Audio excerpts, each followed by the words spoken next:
This is Good Morning Indiana, working for you. Time right now is 4:27 here on your Monday morning. I want to thank you for starting your work week with us here at RTV6. I'm Lauren Casey. And I'm Meredith Barrick. And as you head out this morning to work, you might notice some road closures. A major one happening on I-70 that will likely impact traffic this morning. Yeah, that went into effect at 9 o'clock on Friday night, and crews have been busy working over the weekend. But if you don't normally take this route unless you're going to work, this may be the first time that you run into this. So just a reminder, this is going on. You can see the closure there on the red between the South Split and I-465. And then we have the detour. You'll want to take I-465 on the south side and 65 on the south side. You can see the pictures here of crews busy at work, and we know this could cause some delays because even where the detour is, we're going to have more traffic over there this morning than what we're used to. Yes, absolutely. Another story we are following closely is a missing 16-year-old girl from Mooresville. She was last seen on Friday. We want you to take a close look at your screen and see if you recognize Macy Leanne Morgan. Yeah, again, she was last seen on Friday, so we're going to be keeping you updated on what she was wearing and the number you can call if you know where she is. We'll continue to keep you updated if we get any updates in this situation. Again, she's from Mooresville and has been missing since Friday. We do want to bring in Alyssa Donovan, though, right now to talk about our forecast. And it was a pretty nice weekend for the summer. Really nice weekend. Yeah, those temperatures didn't quite make 90 in many locations. We were in the upper 80s with partly cloudy skies throughout the weekend. Things are changing a little bit today. We're going to see chances of showers and thunderstorms as we head into the afternoon. You can see that on our radar, that line of showers and storms making their way in. Temperatures today climbing into the mid and lower 80s, so it's not going to be too warm. And then we have those chances of afternoon storms rolling in. Also going to see some gusty winds ahead of that system. Now, the good news is this is going to be brief, really just happening today and overnight, possibly lingering into tomorrow morning. Then we are going to see things calm down as we head through the week. We're going to see mostly sunny skies and those temperatures back to where they should be in the mid 80s. Okay, I like the sound of that. All right, Alyssa, thank you so much. Well, in our Hiring Hoosiers, we want to talk about an industry that is booming thanks to a change in state laws. You can see here the slots. We're talking about casinos and sports betting that's going to become legal here in the state of Indiana. And so they're going to be hiring a ton of people to work at some of the biggest casinos all around the state. Our Mark Mullins went there and is talking about what types of jobs are open, what kind of training is available, because they are preparing ahead of time for these new roles and positions. We'll keep you updated on that, plus news, weather, and traffic to start your Monday right here on Good Morning Indiana. This is Good Morning Indiana, working for you. 2 people are recovering after a shooting in Carmel. Now at 4:30, the latest on the investigation that has one man in jail this morning. Plus, I'm just so scared. What is this world come to? You know, you can't even be safe. Shots fired at a festival in California. New from overnight, we're learning more about a suspect and those injured. And scooter rental fees are funding a new project in the Circle City. This morning, how this project could impact your neighborhood. It's 4:30 on your Monday morning. Thanks for starting your week with us. I'm Meredith Barrick. And I'm Lauren Casey. Alyssa Donovan is here with a look at our forecast for today.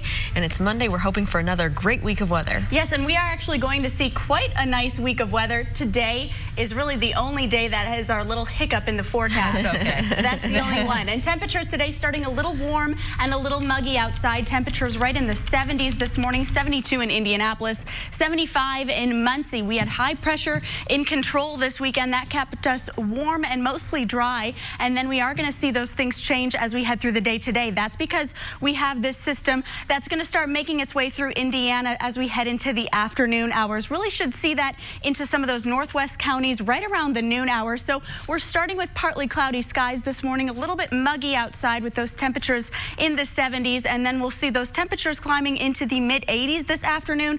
By the noon hour, we'll start to see those showers and a few thunderstorms popping up right around those northwest counties before that becomes a little bit more widespread as we head into the early afternoon and then lingering into the evening hours. Not expecting a ton of severe weather from this system or really excessive rainfall. We do have just a small area to the northwest that is under a marginal risk of some strong weather, and we're looking at maybe some small hail as well as gusty winds from that system. Most of us, though, just going to see the potential of those quick hit and miss spot showers and storms today as we head into into the afternoon. Today, starting in the 70s, climbing into the mid-80s by the afternoon. All right, Alyssa, thank you so much. Take a look here at our traffic now map. A lot going on around the metro area, as you can see by all the red on our map, and this is all due to some construction projects. A reminder for you that I-70 closure here, you're looking at it between the South Split and I-465 along Interstate 70. You'll need to avoid that area for the next week or so. That'll be opening back up on August 5th, so we got a little bit of a closure there. We also have some road construction blocking a left lane eastbound I-74 at Raceway Road, causing a few delays this morning. This project that we've been following in the dogleg is scheduled to wrap up this morning, but it's still closed right now, southbound I-65 here in the dogleg, so avoid that spot until that opens this morning. And then over here to the northeast, you can see some stop and go traffic on southbound I-465. Right now, there is only one lane open between 75th Street and Pendleton Pike for construction work, so we're going to follow this and let you know when that opens back up this morning. So let's take a live look outside right now. I-70 a little east of the airport ramp. So a reminder, if you're heading from the airport trying to get downtown, you won't be able to take I-70. Take 465 on the south side and 65 on the south side to get to downtown. Let's change gears now and let's look over on the northeast side where we had those delays. It looks like traffic is still moving here at I-465 and Fall Creek Road in at least one direction, but we know southbound quite a bit of construction. We'll continue to keep you updated throughout the morning. Right now, police need your help finding a missing teenager from Morgan County. 16-year-old Macy Leanne Morgan was reported missing from Mooresville. State police say she was last seen around 9 Friday morning and could be in extreme danger. She was last seen wearing a red sweatshirt with the words Clearwater on it and possibly black jeans. If you think you have seen Macy, please call police. A southern Indiana judge who was shot this spring following a fight downtown is set to return to the bench. Judge Bradley Jacobs is expected back at work in Clark County today. His return to judicial duties will come nearly 3 months after he and fellow Clark County Judge Drew Adams were shot outside of a White Castle on South Street during a fight with 2 men. The judges were in Indianapolis for a judicial conference. Adams and the 2 men are charged in the fight. Adams has been suspended from the bench with pay until further notice. Drivers just north of downtown will notice some changes as they head in for work this morning. Cones put in place for Indigo's Red Line construction have been removed. Our crew shot this video overnight. The Red Line is scheduled to open for service on September 1st. We have everything you need to know about navigating the rapid transit line and the change it brings to Indy streets right now on the RTV6 app. And drivers will also notice more school buses on the road. Warren Township schools go back to class this morning. Students in Perry and Wayne Townships are already back in class.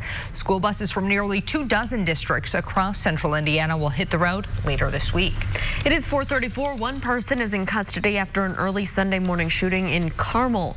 Police say that 2 people were shot around 7 o'clock Sunday morning near East 106th Street and Pennsylvania Street.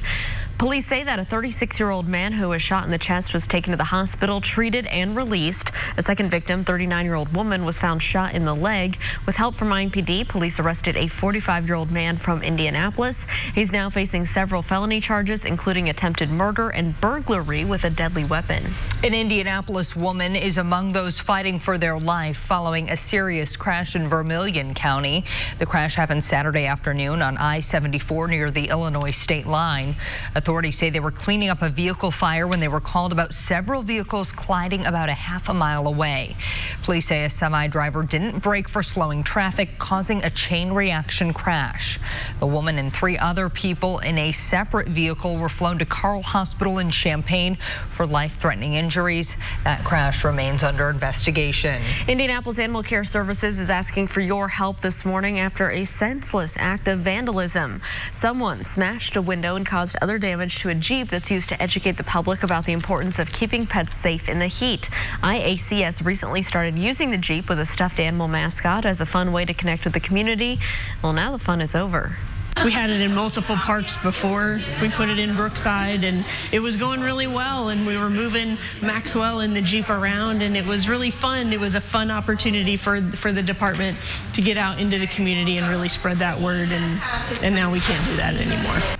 The educational campaign will continue in other ways. If you have any information about the vandalism, please call Crime Stoppers at 317-262-TIPS. Money from scooter rentals in Indianapolis will help other two-wheel businesses. The city has collected $450,000 in scooter company rental fees since last year. Some of those funds will go toward helping expand 3 bike shops and programs, including Freewheelin' Community Bikes. The organization gives bikes to kids, teaches them how to ride and repair them, and much more. Our programming is then beyond that of giving kids exposure to caring adults and who can mentor and teach them really valuable life skills.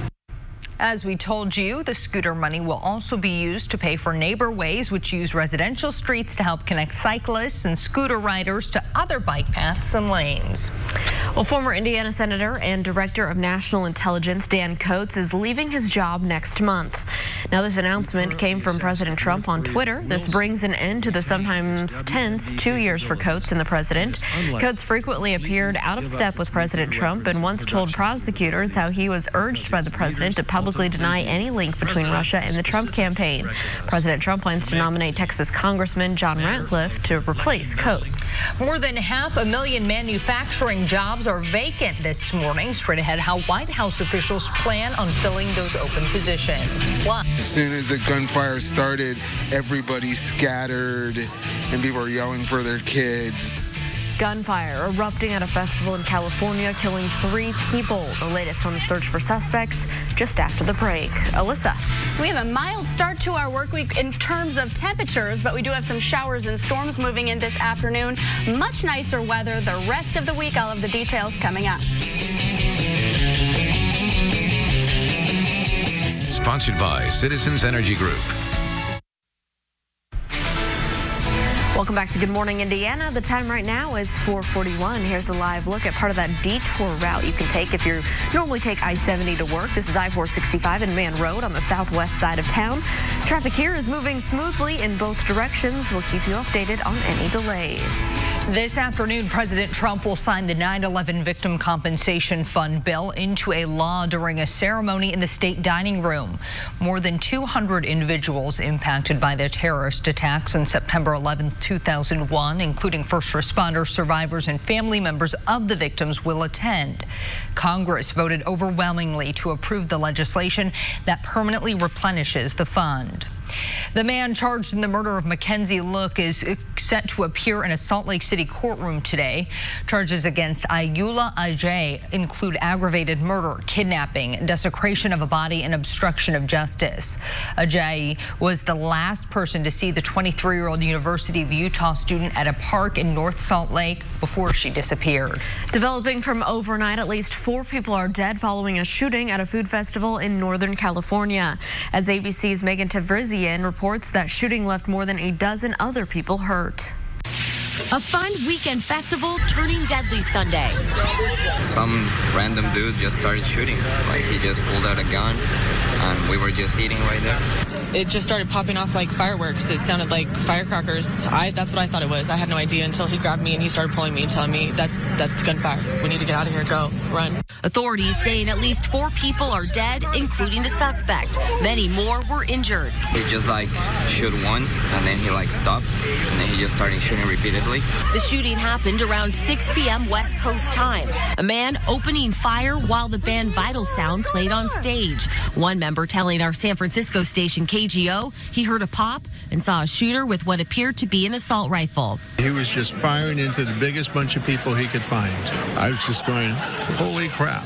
Authorities saying the suspect gained access to the festival from a creek using some sort of tool to cut through a fence. The suspect shot down by Gilroy police, but authorities believe there could be an accomplice. This morning, the community of roughly 50,000 people in disbelief. To have seen this event end this way, this day, is just one of the most tragic and sad things that I've ever had to see.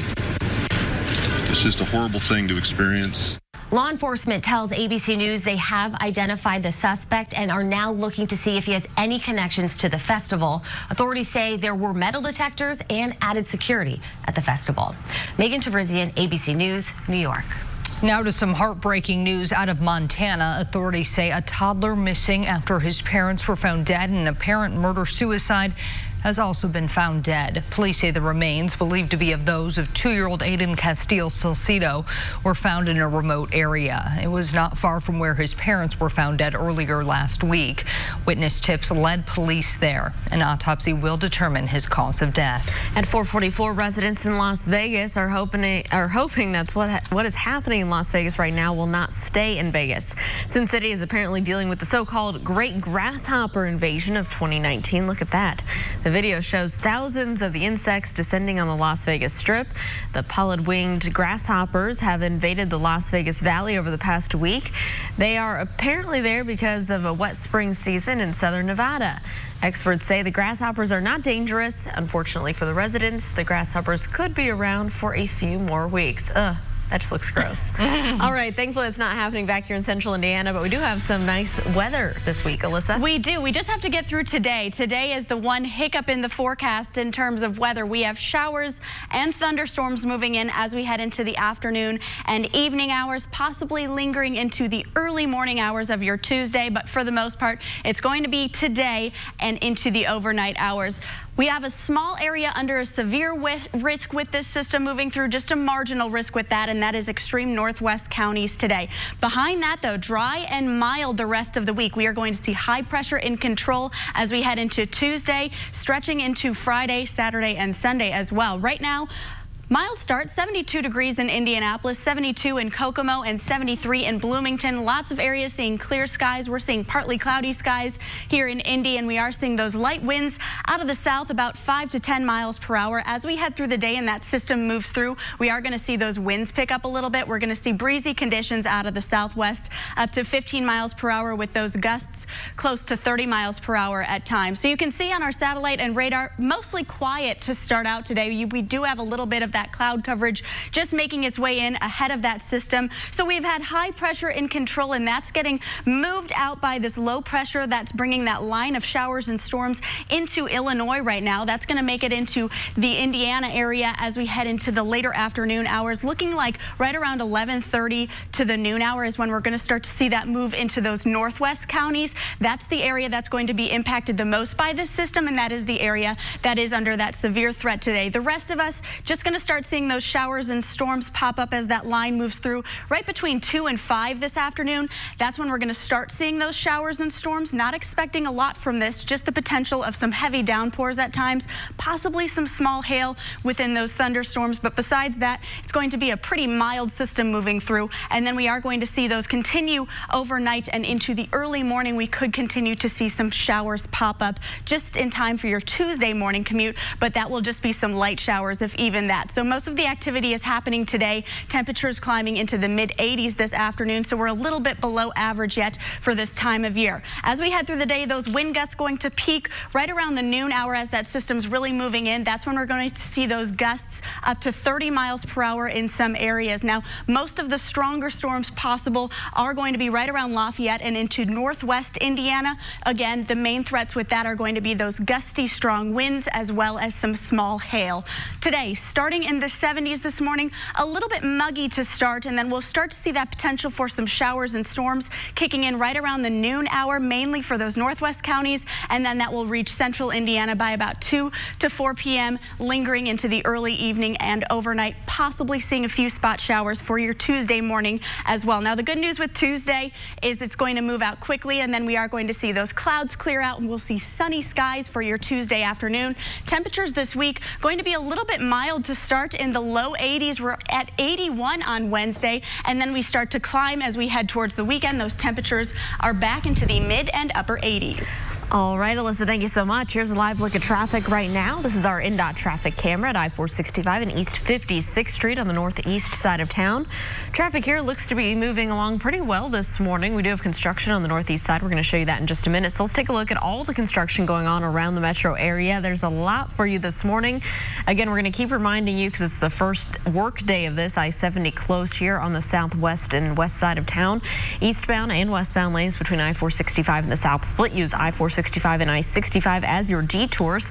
We do have a left lane blocked here, eastbound I-74 at Raceway Road. This area, southbound I-65, set to reopen early this morning. We'll let you know when that happens. And then over here on the northeast side of town, we do have some slowdowns just due to one lane being open on parts of southbound I-465 between 75th Street and Pendleton Pike. Use caution heading through that area. Let's take a turn right now and get a live look from our NDOT traffic camera a little north of that spot. This is I-465 and I-69. You see the orange barrels out there. Just use caution as you're traveling around the metro area on the interstates this morning. The White House is trying to stop problems from a future skilled labor shortage. It plans to help train more than 1 million workers over the next 5 years in trade skills. Right now, there are about 500,000 open manufacturing jobs. It has the potential to go to nearly 2.5 million by 2028. Companies and trade groups are being asked to expand programs that give workers of all ages new skill sets. This could be huge if you're looking for a better paying job. I would say to be thinking about both short-term and long-term goals. So not necessarily taking the job that's the easiest or the maximum financial gain in the short term, but where they can acquire that training in the long run, because now is the time to take advantage of skills that they can use to think about their career for many years to come. Companies like Titans of CNC are building manufacturing teaching academies in high schools and prisons. Harsh words for the co-founder of Juul, quote, "You're nothing but a marketer of poison, and your target has been young people," end quote. Well, the company is under the microscope right now for its role in what's being called the youth vaping epidemic. Internal documents show that schools were offered thousands of dollars to use Juul-sponsored curriculum. 6 schools got funding of some sort before the company ended that program in September. Documents also show the company went after thousands of social media influencers. A Tennessee woman wakes up to find a slithering companion someplace she'd rather not. After the break, where she found it and how it possibly got there. Plus, it was a violent weekend in the Circle City. Coming up here at 5 o'clock, we're breaking down the crimes that left 1 person dead and at least 7 others injured. But first, today is day 5 of Florida versus Grant Amato. We're expecting more testimony and more witnesses from the state of Florida, including a computer forensic analyst, a gun expert, and 2 of the defendant's friends, Jericho Fine and Blake Turpin. They'll tell the jury about a missing gun that the prosecution thinks might have been used in the murders. Don't forget you can watch the all-new Court TV live on your mobile device by visiting CourtTV.com. Good morning, Indiana. We'll be right back. 13/6 working for you. remember the movie Snakes on a Plane? Well, here's another place that you don't want to see a snake. Your hotel room, yeah? Well, a Tennessee woman says that she woke up with a snake on her arm while she was staying in Memphis for a doctor's appointment, and what she did next came naturally. Of course, she flipped the snake off her arm. It landed back on the bed, and I jumped up on the desk, and called the front office for them to come. Oh, well, Melinda says that the hotel staff came right away and helped her out of her room and got the snake out. The hotel managers say when they learned about the snake, they called pest control right away, and it looks like there it is. Experts identified this reptile as a garden snake. So luckily harmless. Harmful. Yeah, yikes. Let's round out this no thank you file with this. A Florida woman shocked to find a 7-foot-long alligator in her pool in the middle of the night. Carrie Kibbe says she heard an unfamiliar sound, turned on the patio light, and found the gator staring right at her. Her 3 kids were fast asleep at the time. She called police, and a private trapper was then sent to the home. The trapper caught it and said he was going to take it to a farm to be released for mating.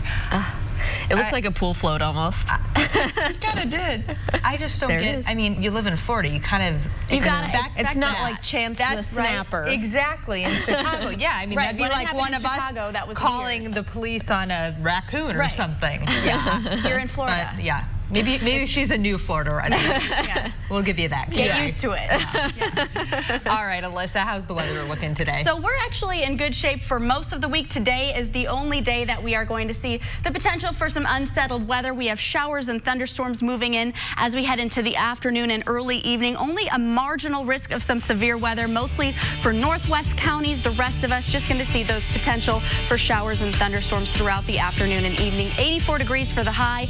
Much nicer weather the rest of the week. We'll be right back.